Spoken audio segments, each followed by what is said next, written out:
I'm really excited this week because Fifine have sent me a microphone to try out, and according to their website, it's their flagship microphone.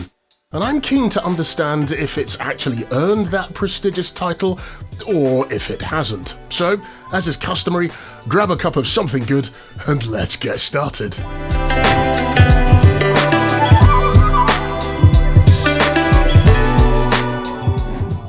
I'm between series at the minute. The 51st chapter Series 1 is all wrapped up, and with Series 2 still in the oven, this is exactly the kind of gap where a straight gear test fits in quite nicely. There's no episode to build it into, no story to bend it towards, just a mic that I was sent. I've got the time, so let's contextually check it out properly. In this video, we'll check out said Fifine microphone, who I think this microphone is for, we'll review their tank range, and my choice of microphone if I happen to be in the market. Firstly, a massive thank you to the team at Fifine for sending me out the Fifine Tank 6 for me to review. I do get to keep this microphone, however everything that I say are my own thoughts and views. Fifine have neither seen nor have had any input into the content of this video. So you can rest assured that you'll hear candid, unbiased comments from a Brit. Personally, I happen to really like Fifine microphones. I've tested a number on this channel over the years, and I think they make great quality entry-level microphones that work really well, and you don't need to sell a kidney to try and get hold of one. This happens to be the Fifine Tank 6, and it's literally a heavyweight twin input dynamic microphone with both USB-C and XLR inputs, meaning that you can plug it directly into your computer, for example, or should you want to, you can run it through an external audio interface, like the one that I've got here and I use, which is a Universal Audio Volt 276. The Fifine Tank 6 sits in the gaming, streaming, podcasting bracket with built-in gain and onboard headphone amplifier dials, and also an LED illuminated mute button. There's no other LEDs on this like some of the other microphones that they have in their lineup. It's a bit of a brute that weighs in at 964 grams, 40 grams off a kilogram. If I'm comparing tanks with tanks, the Fifine Tank 3 is only 524 grams, a whopping 440 grams lighter. That said, the Fifine Tank 6 really does feel like it's crafted from the same unobtainium as the indestructible Nokia 3310. Now, you may say that these days microphones are much of a muchness. So why would you buy a Fifine mic? Well, let me try and answer that. For me, there's a beautiful simplicity when you buy a Fifine microphone. No frills, no fluff, just what you ask for. A decent quality microphone that both looks good and sounds good. When it comes to the Fifine Tank 6, you'll find 4 items in the box. The user guide, the Fifine Tank 6, a branded cable with tethered USB-C to USB-A adapter, which I think is a lovely touch, and a 3/8 to 5/8 adapter, though perhaps not necessary, as in later Fifine mics, they come with the twin mount sizing, which is inside the yoke, which again is pretty clever. Tightspot Studios, the name that I've given to the place that I call a workspace, is a semi-acoustically treated 6x6 box. It's relatively lively, so do bear that in mind when listening back to the samples. However, it's contextually close to the environments that the Fifine Tank 6 and other podcast microphones are designed to work in.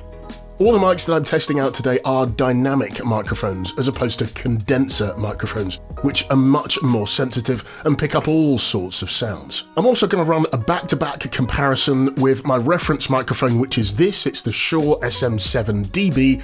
I'll then use the Tank 6, and then I'll bring in the Fifine Tank 3, which is the next one down in the range, and I'll be using the XLR outputs. I'll then use the USB-C outputs on both the Tank 6 and the Tank 3 after that. I'll also not do any audio post-processing, which is the usual part of my workflow, just so you can get a really good idea for how they all sound without any post-processing done. Now, maybe to get super granular, you might want to grab a set of headphones and plug those in so you could have a better listen. Okay, so with all of that said, You ready? Hi, and welcome back to the channel. It's true, my name is Norf, and this week we're testing microphones. This is the sound of my reference microphone. This is the Shure SM7DB in Tightspot Studios using the XLR output. Hi, and welcome back to the channel. It's true, my name is Norf, and this week we're testing microphones. This is the sound of the Fifine Tank 6 in Tightspot Studios using the XLR output. Hi, and welcome back to the channel. It's true, my name is Norf, and this week we're testing microphones. This is the sound of the Fifine Tank 3 in Tightspot Studios using the XLR output.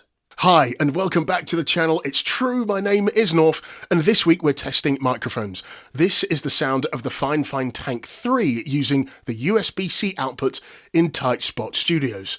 You should also note that the onboard microphone amplifier is cranked right the way up. Hi, and welcome back to the channel. It's true, my name is Norf, and this week we're testing microphones. This is the sound of the Fifine Tank 6 using the USB-C output in Tightspot Studios. You should also note that the onboard microphone amplifier is cranked right the way up. There, that all wasn't too bad now, was it? Now, these microphones sit in different spaces. The Shure SM7DB is a premium tier XLR only microphone, and it has exceptional heritage, namely that of the original SM7, which I believe was used in the late Michael Jackson's recordings from the album Thriller.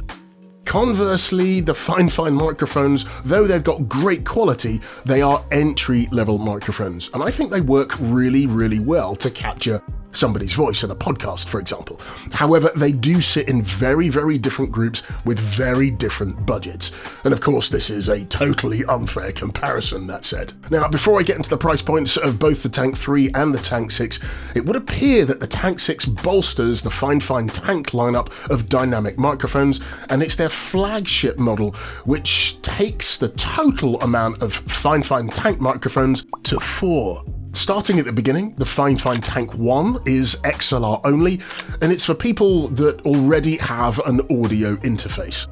The Tank 1 does have boost and low cut filters, which are not found on any of the other Tank microphones in the range.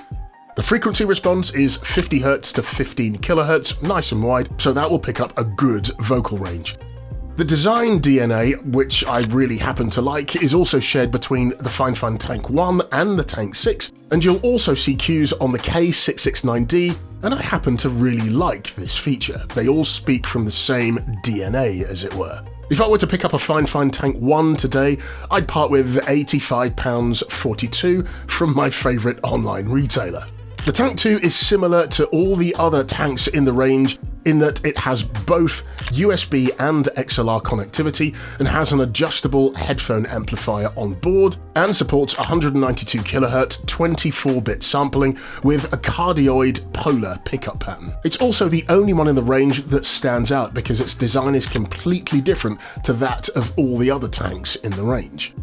The Tank 2 also ships with a desk stand inbox, so you don't have to sort out getting an additional stand or arm separately. You can just get going with your podcast or audio project right away. If I were to buy this microphone today, I'd get change out of 47 quid, again, from my favourite online retailer. The Fifine Tank 3, I'd say, is the value hybrid out of the range. It has a slightly wider frequency response at 50 Hz to 16 kHz. However, it is similar to the Tank 2 and Tank 6, boasting both USB and XLR connectivity, and has an adjustable headphone amplifier on board, and also supports the usual 192 kHz 24-bit sampling with a cardioid polar pickup pattern. It also has a physical mute button which illuminates and a gain dial for only when the USB input is used. I did a full review on this microphone which I'll post just up here, and I'll also leave a link in the description below. The Tank 6, this one is the flagship. It's super sturdy, with metal dial controls and a physical mute button which again illuminates. It's got good action to it as well, but the mute button and the dials only work if you're using the USB-C output. It also supports the usual 192 kHz 24-bit sampling with a cardioid polar pickup pattern, just like the Tank 3. However, it does boast a slightly wider frequency response of 50 Hz to 18 kHz. As I alluded to earlier, the K669D gets its good looks from both the Tank 6 and the Tank 3. Now, I'm curious to see what other microphones that Fifine will create using the same design language. The K669D, that said, is currently retailing at just 40 quid. Again, I did a full review on this microphone, I'll leave it just up here and also in the description. The K669D is only equipped with an XLR output. So, the honest question isn't, is this microphone any good? I think it's, is this microphone worthy of the Flagship Title? Because Fifine have already made a cost-effective version of this microphone that I believe is the Fifine Tank 3, because they both have similar sound reproduction according to my ears. I'm curious whether you heard the same thing. Do let me know in the comments. Now here's the interesting thing.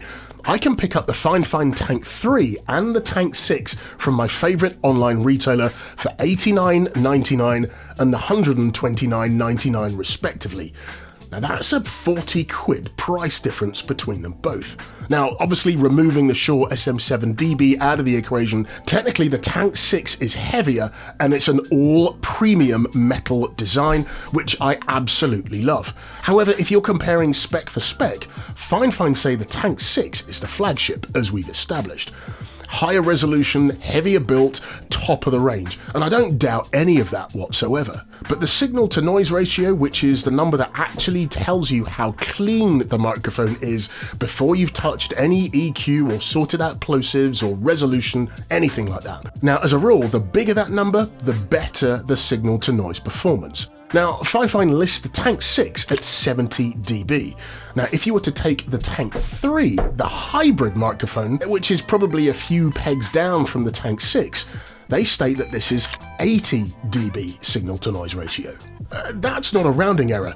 That's the value microphone out-speccing the flagship on one number that's arguably the most honest measure of noise floor. The Fifine Tank 6 is genuinely a good microphone and I've really enjoyed using and reviewing it. For USB at this price point, it really does hold up.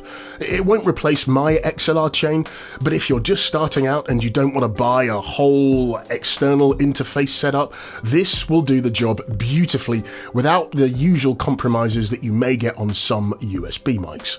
Also, this microphone is built to withstand meteor showers. However, what else would you get for your money? Now, from a usability perspective and a looks perspective, both microphones are great, and I guess they serve different buyers. Now, don't get me wrong, I love the build quality, I love the weight of the Fifine Tank 6. I mean, this thing is literally a solid investment. If my budget was 130 quid from an aesthetics, sound quality, build, and value perspective, for me, I think 3 is the magic number. I would punt for the Fifine Tank 3. I would also spend the additional 40 quid saving getting a high quality XLR cable like something from WBC.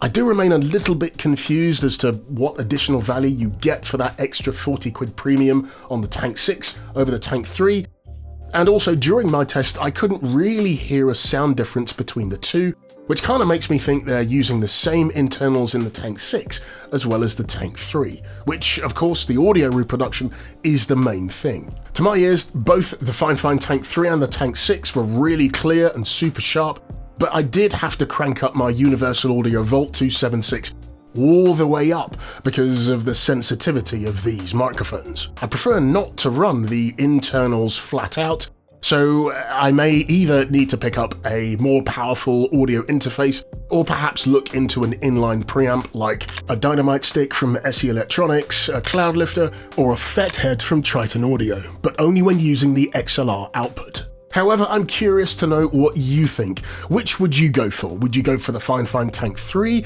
or would you go for the Fifine Tank 6? Do let me know in the comments. And whilst you're there, please do consider liking and subscribing if you'd like to see more reviews just like this one on the channel. However, until then, thank you so much for watching and I'll see you next time.